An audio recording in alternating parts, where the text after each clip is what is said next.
वृंदावन विहारी लाल की जय। राधा रानी की जय। श्री गुरुदेव भगवान की जय।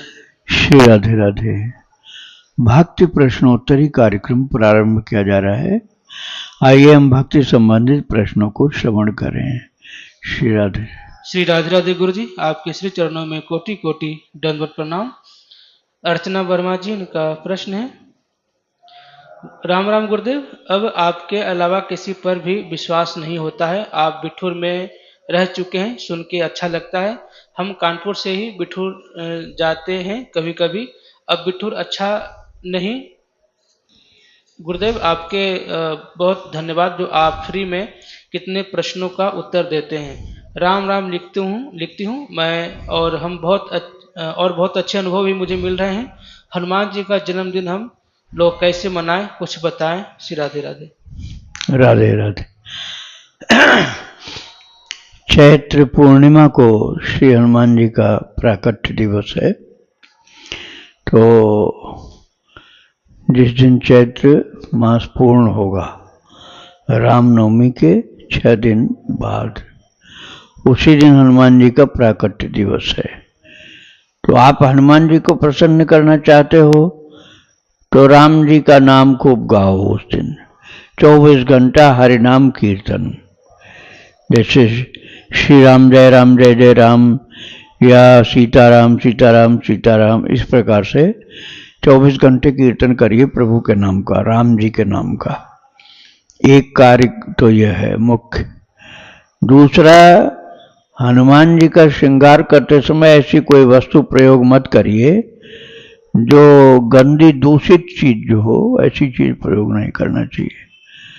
और भोग में उनके गुड़ चना तो सात्विक है, लेकिन मिठाइयाँ जो होती हैं वो घर में जो बनाई हुई हो तो शुद्ध सात्विक हो, तभी भोग लगाना चाहिए। हनुमान जी के लिए भोग बहुत पवित्र होना चाहिए। और जो लोग सेवा में लगे हों, हनुमान जी के श्रृंगार में, उनके शरीर को स्पर्श करने में, वो लोग बहुत सदाचारी होने चाहिए, नहीं तो फिर उनको कष्ट होता है। हर किसी को नहीं छूना चाहिए हनुमान जी को। ऐसा नहीं कि केवल स्त्री नहीं छू सकती, पुरुष छू सकते हैं। अरे पुरुष के लिए भी वर्जित हैं हनुमान जी। ये जो कोई बहुत सदाचारी है, बहुत भक्त है राम जी का, तो वो छू सकता है उनको। तो हरिनाम कीर्तन करिए, पवित्रता के साथ उनका श्रृंगार करिए, गुड़ चना का भोग लगाइए। और दीपक जलाना है तो या तो तिल का जलाओ या शुद्ध गोघृत का दीपक मिल जाए तो जलाना चाहिए। प्रसाद बांटने में जाति का ख्याल बिल्कुल नहीं करना है। ये आप मत सोचना कि छोटी जाति को नहीं देना, बड़ी जाति को देना, तो फिर आपसे दोष पाप हो जाएगा। हनुमान जी सभी के हैं भाई, भगवान सभी के हैं। तो प्रसाद बांटने में जो पहले खड़ा उसी को पहले दो, इस प्रकार से बांटना चाहिए। पक्षपात नहीं कि ये धनवान व्यक्ति इसको ज्यादा देना है, गरीब है इसको कम देना, ऐसा नहीं करना चाहिए। श्री राधे राधे। सोनू गुप्ता जी, इनका प्रश्न है, गुरुजी, दास का एक मित्र है, वह कह रहा था कि मुझे प्रभु कृपा से भक्ति की शुरुआती दिनों में भगवान श्री राम जी की उपासना करता था, पर वृंदावन वास की उत्कंठा की वजह से और प्रभु कृपा से अब मैं श्री राधा कृष्ण की उपासना करता हूँ, इसमें उसको अच्छा भी लग रहा है। गुरुजी, इसमें मेरा मित्र यह जानना चाह रहा है कि क्या आप उसे राधा कृष्ण से संबंधित गुरु मंत्र दे सकते हैं? हाँ, दे सकते हैं, लेकिन उसके पहले राधा कृष्ण इस प्रकार से 1,00,000 बार लिखना होगा, लाल स्याही से। राधा कृष्ण ये एक हुआ, ऐसे राधा कृष्ण 1,00,000 बार लिखना है। भक्त चरितावली भक्ति आश्रम चैनल पर प्रतिदिन सुनना है, प्रश्नोत्तरी सुननी है, और बहुत ही भाव से भगवान का चरित्र, भक्तों का चरित्र सुनते रहो। लहसुन प्याज या और कोई दूषित चीज मत खाओ। तो जब आपका 1,00,000 राधा कृष्ण नाम हो जाएगा तब आपकी दीक्षा हो जाएगी। श्री राधे राधे। इनका दूसरा प्रश्न है, गुरुजी, मेरे पिताजी बहुत लोगों से सामान की खरीद बिक्री में उधारी दिए हैं, पर वो यह सब तब किए जब केवल वो दुकान चलाते थे। मैं लगभग 2 हफ्ते से उनकी दुकान चला रहा हूँ। गुरुजी, मुझे इसमें यह जानना है कि अगर मैं भी उनकी दुकान चलाता हूँ तो क्या उनके लेन देन के कारण मुझे दोबारा जन्म लेना पड़ेगा? दुकान चलाने वाले का दोबारा जन्म होना आवश्यक थोड़े होता है। तुलाधार वैश्य भी दुकान चलाते थे। तुलाधार वैश्य की दुकान थी। राधे राधे। तुलाधार वैश्य की दुकान थी, लेकिन वो ब्रह्मज्ञानी थे, महान भक्त थे। बड़े बड़े ऋषि लोग उनके यहाँ जाते थे और काम उनका क्या था? तुलाधार का दुकानदारी। किंतु उन्होंने कभी किसी को ठगा नहीं, किसी से गलत तौल नहीं किया, कभी मिलावटखोरी नहीं की। हर समय डंडी को बराबर रखते थे, घटबढ़ नहीं करते थे, दो बात नहीं बोलते थे कि कभी ज़्यादा बढ़ा के बोले फिर कम करें, फिर दो तरह की चीज़ें नहीं रखते थे। किसी को कष्ट हो जाए ऐसी चीज़ कभी नहीं देते थे। तो दुकानदारी में यदि आप शुद्धता का व्यवहार करो, ठगाई नहीं करो, मिलावटखोरी नहीं करो, किसी को दिल नहीं दुखाओ, परेशान नहीं करो, कुछ बन जाए तो हेल्प करो लोगों की। दुकान की आमदनी के द्वारा कुछ लोगों की सेवा करो जो जरूरतमंद हैं। उनकी जात कभी नहीं देखना, बस जरूरतमंद है तो सेवा करो। भूखा है तो उसको भोजन कराओ, प्यासा है पानी पिलाओ। कोई मंदिर के लिए कार्यक्रम या मंदिर का निर्माण हो रहा तो कुछ जितना उचित समझ में आए उतना देना भी चाहिए। गौ सेवा में कुछ खर्च करना चाहिए, आमदनी का कुछ हिस्सा, जितना आप कर सकते हो। तो दुकानदारी में कोई दोष नहीं।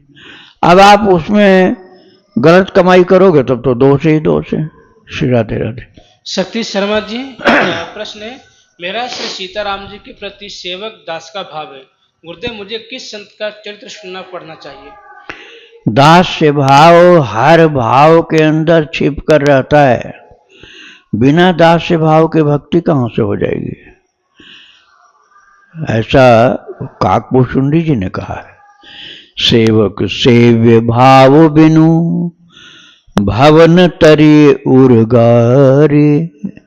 सेवक सेव्य भाव मतलब दास्य भाव, इसके बिना कोई भाव सागर पार नहीं कर सकता।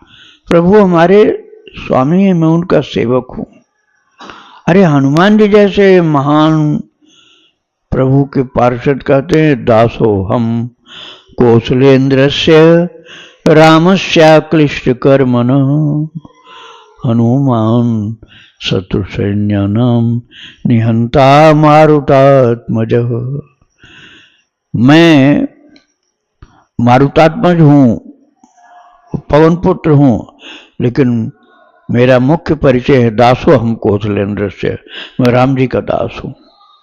तो दास वाली भक्ति तो बहुत अच्छी है भाई, खूब दास भाव की भक्ति करो। आगे प्रभु जिस भाव में आपको प्रतिष्ठित करेंगे वही आपके लिए उपयुक्त हो जाएगा। अभी यही ठीक है।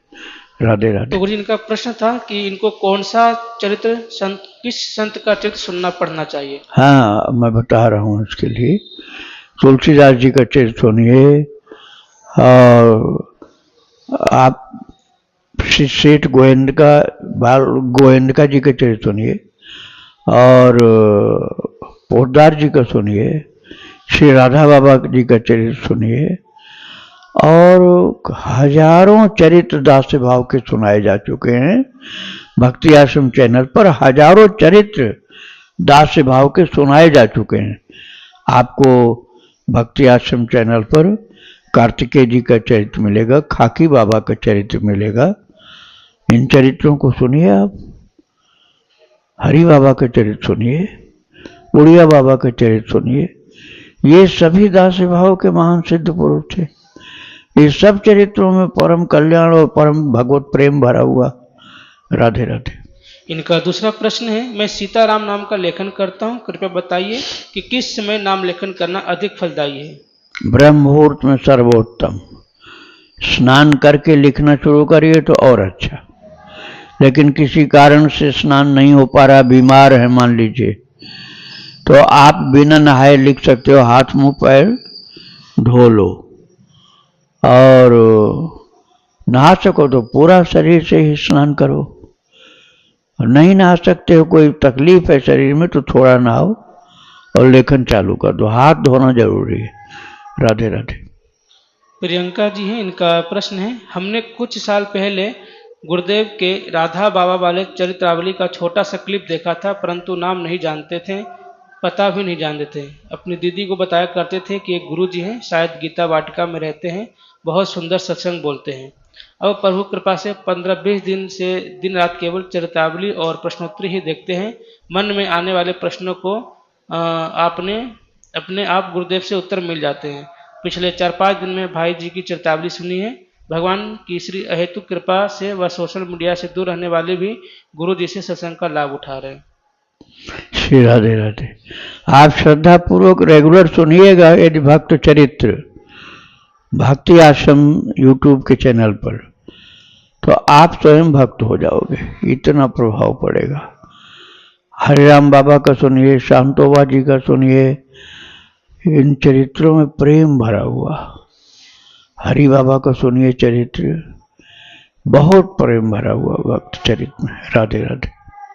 सारिका मिश्रा जी, इनका प्रश्न है, गुरुदेव हमारे संतान नहीं, मेरी उम्र 40 पार हो गई है, तो एक महात्मा जी बोले चित्रकूट के कि आप 108 बार श्री रामचरितमानस का पाठ करें तो आपको संतान होगी। तो रामभद्राचार्य जी ने कहा कि नेहा मुझे श्यामल को मलांग वाला श्लोक जो एक बार पढ़ लेता है उसकी संपूर्ण रामायण का फल प्राप्त हो जाता है, तो क्या हम ऐसा कर सकते हैं, इससे संतान प्राप्ति की मनोकामना पूर्ण हो जाएगी। अभी पाप मोचनी एकादशी आ रही है, अगर शिव पूजन करने के बाद उनके सामने हम पूरी 108 बार इस माला से हम इस श्लोक को पढ़े तो क्या यह मेरी पूजा स्वीकार होगी। देखो, थोड़ा भगवान के ऊपर भी छोड़ो, अपना हठ नहीं करना चाहिए। अब आपकी ये कामना बहुत ज़्यादा है तो श्री हरिवंश पुराण ये ग्रंथ मंगाइए, गीता प्रेस में मिल जाता है। श्री हरिवंश पुराण, उसको आद्योपांत लगातार पढ़ते रहिए तो ये कामना पूर्ण होती है। ठाकुर जी के ऊपर भरोसा करिए, कार्य तो जल्दी हो जाता है। राधे राधे। इनका दूसरा प्रश्न है, गुरुदेव हम सुबह 10:30 बजे से घर से निकल जाते हैं, पूजा पाठ खाना पीना घर के सारे काम करने के बाद, और उसके बाद गुरुदेव 9:30 बजे तक ही हम घर आ पाते हैं। सुंदरकांड पाठ करने की इच्छा होती है, क्या हम बिस्तर पर सुंदरकांड का पाठ कर सकते हैं बिना कोई आसन लगाए, चौकी और बिना मिठाई, बिना दीपक धूप और प्रभु, तो क्या यह हमारा पाठ हनुमान जी स्वीकार करेंगे। हमारे हालात बहुत ख़राब है, हम सब तरफ से परेशान हैं, ऐसे में हम दीनदयाल विरह संभारी वाला नाम का संपूर्ण लगाना चाहते, तो क्या उचित रहेगा। हाँ बिल्कुल सही रहेगा। दीनदयाल विरह संभारी हरहु नाथ मम संकट भारी। तो ये जानकी मैया ने कहा था श्री हनुमान जी से कि ये प्रार्थना मेरी प्रभु से बोल देना। तो प्रार्थना बहुत अच्छी है, लेकिन इसके साथ साथ केवल प्रार्थना ही नहीं, भक्त चरित्र भी सुनिए, प्रभु का नाम भी जप करिए, कुसंग से बचिए, सत्संग का सेवन करिए, खान पान आहार की शुद्धि संयम ये करिए, तो जल्दी से लाभ प्राप्त हो जाता है। श्री राधे राधे। अनुराग जी हैदराबाद से, इनका प्रश्न है, आपने कई भक्तों के आग्रह पर यहाँ प्रश्नोत्तरी में विजय मंत्र को सुनाया है, तो क्या वो एक प्रकार की नाम दीक्षा या नाम उपदेश माना जा सकता है, जैसे श्री कबीर दास जी ने भगवान श्री रामानंदाचार्य से राम नाम का दीक्षा लिया था। हाँ, यदि आप दीक्षा के रूप में उसको ग्रहण करें, आप चाहते हैं कि कौन सा नाम जप करें और नाम आपको बताया गया, तो दीक्षा के रूप में उसको ग्रहण करें तो आपकी नाम दीक्षा हो गई। लेकिन मंत्र दीक्षा तो विधिवत होती है, उसका विधान होता है, और यदि भक्ति आश्रम में मंत्र दीक्षा लेनी है तो 2 लाख राम राम लिखिए या 1 लाख सीताराम लिखिए, तब दीक्षा होगी, जो उसका विधान उसके अनुसार। अभी निकट में राम नवमी को दीक्षा होनी है 27 मार्च को प्रातःकाल 3 बजे, और तब तक नहीं लेखन पूरा हो तो 29 जुलाई को गुरु पूर्णिमा है, उस समय हो जाएगा। राधे राधे। इनका आखिरी प्रश्न है, विजय मंत्र से जुड़ा कोई उपयुक्त ध्यान बताएं। क्या इससे जुड़ा हमारे शास्त्रों में कोई ध्यान मिलता है? हाँ, बिल्कुल मिलता है। आप समर्थ गुरु रामदास जी का ध्यान करिए, साथ में भगवान राम का भी। भगवान राम, समर्थ गुरु रामदास, हनुमान जी का ध्यान करिए, या प्रेम भिक्षु जी और भगवान राम का ध्यान करिए, और श्री राम जय जय राम, ये आप आराम से बोलना। जल्दीबाजी में अशुद्ध हो जाता है। प्रेम से गा गा करके खूब जप करते रहो, कीर्तन करते रहो। राधे राधे। आशीष वर्मा जी, इनका प्रश्न है, अगर कोई आपसे किसी और मंत्र की दीक्षा लेता है, जैसे हरे राम महामंत्र या श्री राम विजय मंत्र, तो उस शिष्य को वही गति मिलती है जो आपके बाकी शिष्यों की मिलेगी? गति मिलती है भाव से, केवल दीक्षा से नहीं गति मिल जाती। दीक्षा क्या है? एडमिशन है। एडमिशन तुमने बहुत बड़े प्रतिष्ठा प्राप्त इंस्टीट्यूट में कर लिया, एडमिशन हो गया आपका, और पढ़ाई लिखाई से मतलब नहीं तुम्हें। आवारागर्दी करो, एडमिशन हो जाए बढ़िया जगह, और फिर आवारागर्दी में ही पूरा टाइम बिताओ, तो कहाँ से पास हो जाओगे?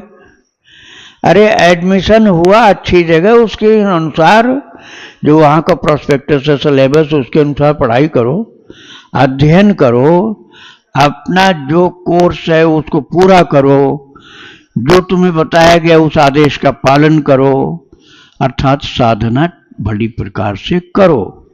साधना भली प्रकार से करोगे तो उस एडमिशन अर्थात दीक्षा का लाभ मिलेगा। और एडमिशन हो गया, अब साधना करने को ही नहीं तैयार, तो लाभ नहीं मिलेगा। तो केवल दीक्षा हो जाएगी तो यही टारगेट मत रखो। दीक्षा के द्वारा हमको निर्देश मिलेगा, फिर हम उसी के अनुसार साधना में लग जाएंगे। ये निश्चय पहले दृढ़ कर लो। श्री राधे राधे। नीतू सखी जी, इनका प्रश्न है, महाराज जी, मैं निकुंज में भाव देह से दासी हूँ, राधा रानी की गुरु और इष्ट के शरणागत पूर्ण रूप से प्रयास हूँ। हर परिस्थिति में प्रभु की कृपा ही अनुभव करती हूँ। बालपन से अनाथ हूँ। जब गुरुदेव मिले तब समझ में आया मेरे असली रिश्तेदार तो प्रिया प्रीतम और गुरुदेव संतजन ही हैं। अब इस बात का भी दुख नहीं होता कि संसार में मेरा कोई नहीं। ससुराल वालों ने भी बहुत दुखी की और करवाया है, पति से भी, और अब भी करते हैं। प्रभु मैं सब सहती हूँ। प्रभु के आश्रम में रहकर यह सोचकर कि मेरे तो प्रियालाल ही हैं, या तो मेरे शरीर के रिश्तेदार हैं। यह है सब सहते सहते 50 वर्ष की हो गई। बेटी की शादी हो गई, बेटे बहू भी प्रतिकूल हैं। हर प्रकार से मेरे श्री जी के आश्रित होकर जी रही हूँ। लगता है जैसे प्रतिकूलता उन्होंने मुझे सिर्फ यूं ही यह सिखाने के लिए दी है कि अब तो निर्भय निश्चित निशोक व्यक्ति और स्थान वस्तु पदार्थ किसी में भी मोह नहीं रह गया है। करोड़ों का भी हो तो भी यह श्री जी की कृपा विश्वास मिल जाए, और यह प्रार्थना करती हूँ कि गुरुदेव तो मुझे अपना कर निकुंज गमन करें। मेरा प्रश्न है कि शरणागत को इतना कष्ट क्यों मिलता है? प्रभु के द्वारा जितना सहन कर सके उतना ही दे दे, या फिर भोगने की शक्ति प्रदान करें। हम उनके ही आश्रित है ना, फिर इतनी कठोरता क्यों? कभी कभी विचलित हो जाती हूँ, मैं क्या करूँ? मेरा मन संसार के संबंधों में नहीं लगता। श्री जी उनके प्रेमी संत ही अपने लगते हैं। यूट्यूब पर भक्तों का चरित्र आपके माध्यम से सुन रही हूँ। काफ़ी समय से सुनकर कुछ हौसला मिलता है। मैंने तो कुछ नहीं किया, इन्होंने ही अपना सब कुछ श्री जी को दिया है, तब उन्हें पाया, उनका प्रेम पाया। चरित्र सुनकर सबल सा मिलता है, मन शांत हो जाता है। यह कैसा प्रारब्ध है? गुरुदेव, मैं आपको शिक्षा गुरु के रूप में स्वीकार कर चुकी हूँ और बहुत दुखी हूँ। इस कठिन प्रारब्ध को झेलना बोझ लगता है जैसे मेरे कर्म कट रहे हैं इन लोगों के द्वारा। तो क्या यह मेरा सोचना उचित है? इसलिए सब सोचकर मैं ठीक होती हूँ। हाँ ठीक है, आपका सोचना ठीक है। देखो, प्रारब्ध से घबराओ नहीं। ये मत कहो कि जो शरणागत हो उसी को दुख झेलना पड़ता है। दुख नास्तिकों को भी झेलना पड़ता है, और हर व्यक्ति को, धनवान हो चाहे गरीब हो, साधु हो चाहे कोई असाधु हो, कष्ट शरीर का सभी को झेलना पड़ता है। किंतु साधु उस कष्ट की तरफ ध्यान नहीं देते हैं। जैसे श्री हनुमान प्रसाद पोद्दार जी का मैंने राधेश्याम बंका जी के चरित्र में सुनाया। राधेश्याम बंका जी का चरित्र मैंने सुना है, उसमें बताया कि हनुमान प्रसाद पोद्दार जी कैंसर के पीड़ित थे, कैंसर से पीड़ित थे, और दुनिया वाले कहते थे इतना भजन किए हैं तब भी कैंसर हो गया। और साथ में रहने वाले जो राधेश्याम बंका जी थे, उनको पता था कि ये निकुंज से बाहर निकल ही नहीं रहे हैं, निकुंज से बाहर ही नहीं निकल रहे हैं। और कह रहे हैं बंका मुझे कुछ दिख नहीं रहा, मुझे कुछ सुनाई नहीं पड़ रहा, तू पकड़े रहना मुझको, मेरा पैर कहाँ चल रहा है मुझे मालूम ही नहीं है, मेरा पैर सीढ़ी पर चल रहा है कि जमीन पर चल रहा मुझे नहीं पता, तू ही मुझे पकड़ के चलाते रहना, मैं निकुंज के बाहर नहीं हो पा रही हूं। ये पोद्दार जी कह रहे हैं मैं निकुंज के बाहर नहीं निकल पा रही हूं, प्रिया प्रियतम मुझे बड़े दुलार से पकड़ रखे हैं। और बोले इसी स्थिति में मैं 2 दिन यदि रह गया तो मेरा शरीर छूट जाएगा। और वही हुआ, 2 दिन बाद शरीर छूट गया। अब आप समझिए जो इतना गहरे ध्यान की समाधि में है कि निकुंज से बाहर ही नहीं आ पा रहे हैं, उनको कैंसर या संसार की बीमारियां जो दिखलाई पड़ती है शरीर की, उनको कहाँ वो छू रहा है, वो तो जा रहे हैं भगवान के नित्य धाम में, लेकिन वो आत्मा की बात है, शरीर जो देख रहे हैं उनको नहीं पता चलता है। तो आपको प्रारब्ध तो झेलना पड़ेगा, आपको मतलब शरीर को, लेकिन आप अपनी भक्ति की स्थिति ऐसी बना लीजिए कि आपका मन भक्ति में रमण करता रहे, प्रभु की लीला में रमण करता रहे, तो शरीर के आने जाने वाले सुख दुख आपको परेशान नहीं कर पाएंगे। तो शरणागत को दुख होता है, ये बात गलत है।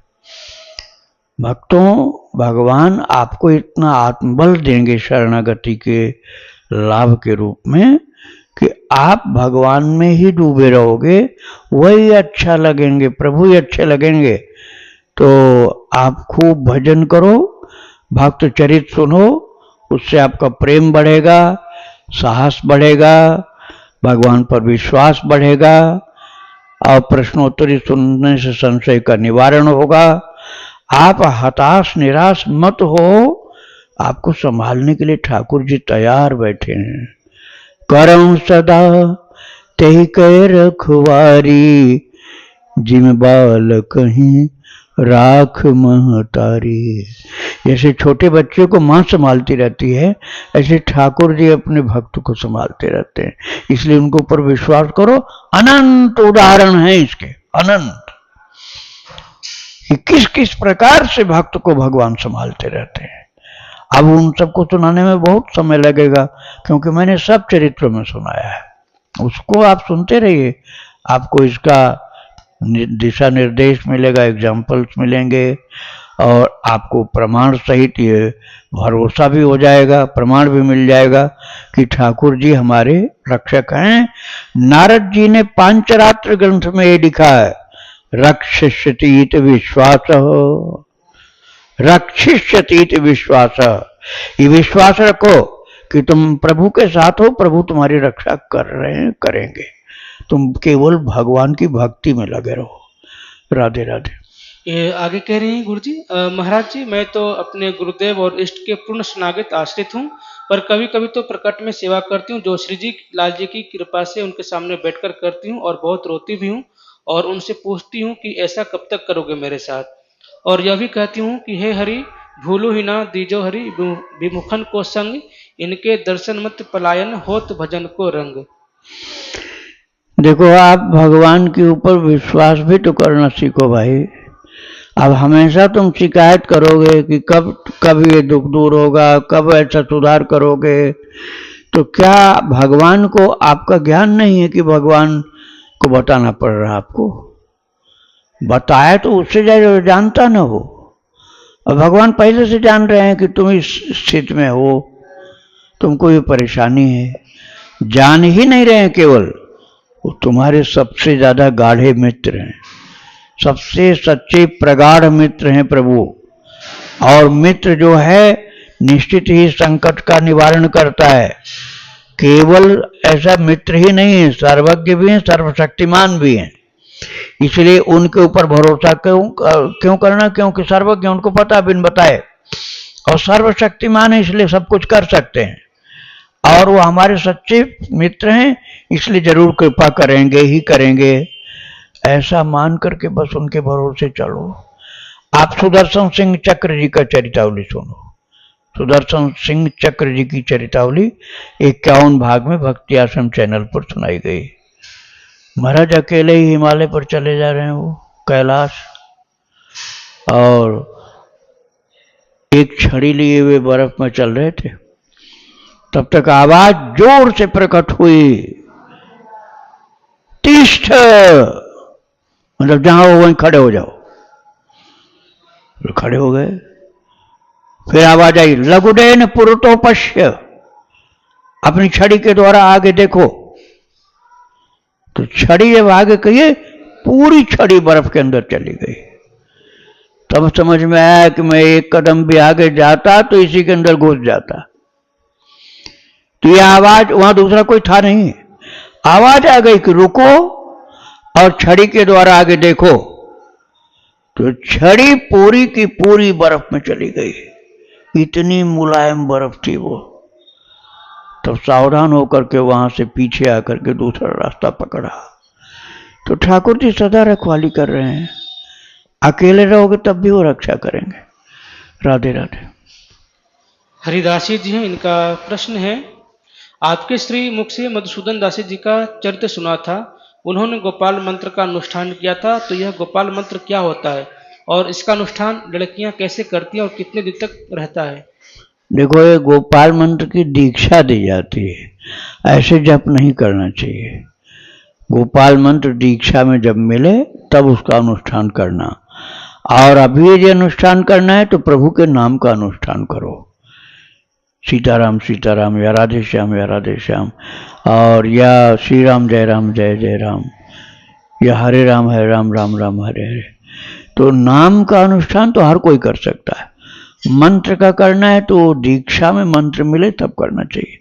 राधे राधे। इनका दूसरा प्रश्न है, महाराज जी, चित्रकूट के एक संत महाराज के श्रीमुख से सुना था कि 96 करोड़ नाम जप से सारे पाप मिट जाते हैं और 96 करोड़ नाम जपते ही भगवान के दर्शन हो जाते हैं और दोबारा जन्म नहीं होता है। उन्होंने कहा है कि जब तक पूरे पाप नष्ट नहीं हो जाते तब तक दर्शन नहीं होगा।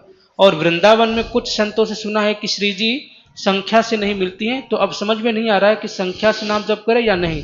महाराज जी, आप ही बता दो कि नित्य बिहारी जी कैसे प्राप्त होंगे, कैसे भजन करें कि इतनी संख्या पूरी न करने पर भी पाप नष्ट हो जाए और यह संख्या की चिंता जो बनी है वो सब हट जाए। भाई, राम तापनीयोपनिषद में लिखा है, राम तापनीयोपनिषद में लिखा है 96 करोड़ राम नाम यदि कोई जपता है तो सच्चिदानंद स्वरूप को प्राप्त हो जाता है, ऐसा लिखा उसमें। तो बात तो गलत नहीं हो सकती है, लेकिन लिखने वाला एक ऋषि था, श्री व्यास जी भगवान। अब एक कोई व्यक्ति जिस क्लास में होगा उसी क्लास की तो बात करेगा। अब वो पढ़ रहा है पोस्ट ग्रेजुएट में, तो क्या वो प्राइमरी स्कूल की बात करेगा? वो प्राइमरी की बात तो नहीं करेगा। और प्राइमरी स्कूल वाला होगा तो वो पीएचडी की बात क्यों करेगा? तो एक ऋषि लिख रहे हैं ना, तो 96 करोड़ जब ऋषि तुल्य जिसकी निष्ठा हो उसके लिए तो भगवत धाम और भगवत स्वरूप को प्रदान कर देगी। लेकिन आप सामान्य व्यक्ति या पापी व्यक्ति के लिए सोचिए, तो उसके पास पापों का पहाड़ है। उन पापों के पहाड़ों को नष्ट करने के लिए पहले नाम महाराज को लगना पड़ेगा। और नाम महाराज के जपते जपते जब पापों का पहाड़ ध्वस्त हो जाएगा तब फिर आगे भक्ति वाला कार्य शुरू हो जाएगा। तो कलौ मात्रा चतुर्गुणा एक सूत्र है, ये कलौ मात्रा चतुर्गुणा, अर्थात कलयुग में 4 गुना जप करना पड़ता है। ये उपनिषद कलयुग में नहीं लिखा गया।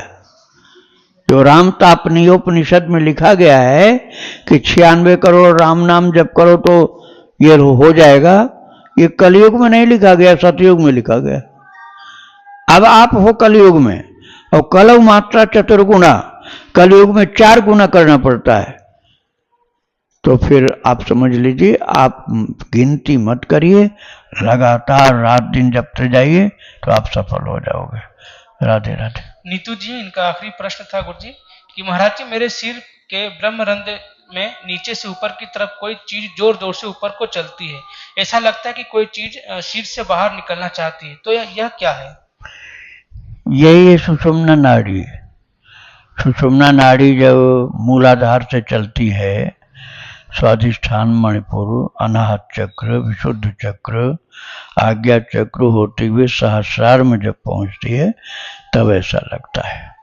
तो आप घबराओ नहीं, ये योग मार्ग की साधना किसी कारण से हो रही, शायद आप पिछले जन्म में योगी रहे होगे, तो इससे हानि कुछ नहीं है।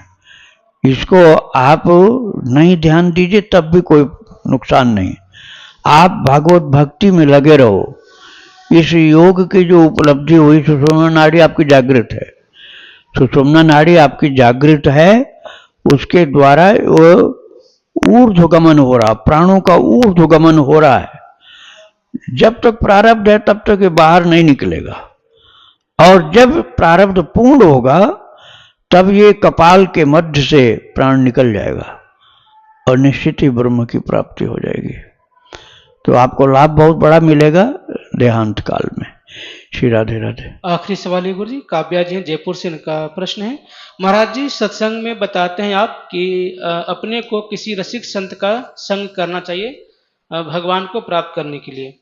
अपने तो घर में रहते हैं और घर में रहकर ही भक्ति आश्रम का प्रश्नोत्तरी चरितावली सुनते हैं, राधा नाम जप करते हैं और राधा नाम का लेखन भी करते हैं और बाहर कहीं भी नहीं जाते हैं। और अपने को तो रसिक संतों का संग कैसे मिलेगा यह, या फिर हम भक्ति आश्रम पर जो महाराज जी के द्वारा आपके द्वारा सत्संग सुनते हैं, तो चरितावली सुनते हैं, इसी से ही संतों का संग प्राप्त होगा? कृपया मार्गदर्शन करें। हाँ मिलेगा, आपको सर्च करना पड़ेगा ना। आप भक्ति आश्रम चैनल पर जब लोगो टच करोगे तो होम, वीडियो, शॉर्ट्स, लाइव, इसके बाद आएगा पॉडकास्ट। वो सुन, मतलब कहने जो चरितावली जो सत्संग सुनती है ना भक्ति आश्रम पे, हाँ, तो चरितावली जिनका सुनती है तो क्या उन संतों का संग प्राप्त होगा ऐसा? हाँ बिल्कुल मिलेगा, भाव से सुनो। तो आपको कार्तिकेय जी का सुनना है और खाकी बाबा को सुनना है। अभी खाकी बाबा और कार्तिकेय जी का सुनिए, फिर सुदर्शन सिंह चक्र जी का सुनिए, पोद्दार जी का सुनिए, राधा बाबा का सुनिए, और बहुत से चरित्र आपको मिलते जाएंगे अपने आप। यदि आप मन लगा कर सुनेंगे तो बहुत लाभ मिलेगा आपको। श्री राधे राधे। मैं 21 ईयर्स सर्विस करके फौज से रिटायरमेंट लेना पड़ा। हाँ। मदर फादर को दोनों पैरालाइज हो गया था। हाँ? मदर फादर को दोनों को पैरालाइज हो गया था। अच्छा, इस वजह से मेरे को वॉलंटियर रिटायरमेंट लेना पड़ा हाँ 21 ईयर्स में। और मेरे को कभी ये भक्ति में कोई इंटरेस्ट भी नहीं हुआ, हाँ। कभी भरोसा हुआ, तो मैंने कोई दीक्षा भी नहीं ली है। हाँ, पर मैं कृष्ण नाम जपता हूँ, बहुत अच्छा। राधा नाम भी जपता हूँ, हाँ। लेकिन फिर भी कृष्ण में आ जाता है अपना भी। हाँ ठीक है, ठीक। मेरी कोई दीक्षा भी नहीं तो ली है। मैं बता रहा हूँ आपको, फोर्स तो क्या वाला एक कल्याण होगा? है, कल्याण हो पाएगा मेरा? बिल्कुल होगा, बिल्कुल होगा। भगवान ने तुमको मनुष्य का शरीर दिया है, इसका मतलब कल्याण होना ही होना। कल्याण नहीं कराना होता तो गधा कुत्ता का शरीर मिलता, मनुष्य का शरीर मिला, इसका मतलब कल्याण होना निश्चित। ठीक है, अब आप एक फोर्स वाले का चरित्र सुनिए, मैं आपको बता रहा हूं, नाम याद रखना। रोनाल्ड निक्सन जी की चरितावली। एयरफोर्स में थे वो, लंदन में थे, एयरपोर्ट तो लंदन का है, उसमें थे Ronald Nixon. Ronald Nixon fighter plane के पायलट थे, और 2 भाग में उनका चरित्र सुनाया गया भक्ति आश्रम चैनल पर, उसको सुनिए। उनको क्या क्या एक्सपीरियंस हुआ था और क्यों उसको छोड़ दिया, जैसे आपने छोड़ दिया है, तो उन्होंने छोड़ दिया था। फाइटर प्लेन के पायलट थे और बहुत अच्छे थे, लेकिन फिर भी उन्होंने छोड़ दिया, और वो हिंदी इंग्लिश के प्रोफेसर हो गए लखनऊ विश्वविद्यालय में। ब्रिटेन से आकर के, लंदन से आकर के लखनऊ पहुंच गए, और फिर उनका जीवन में क्या चेंज हुआ उन्होंने स्वयं बताया है। नाम याद रहेगा? Ronald Nixon. Ronald Nixon ji की चरितावली भक्ति आश्रम। आप सुनना, फिर आगे आप बढ़ते जाओगे। राधे राधे।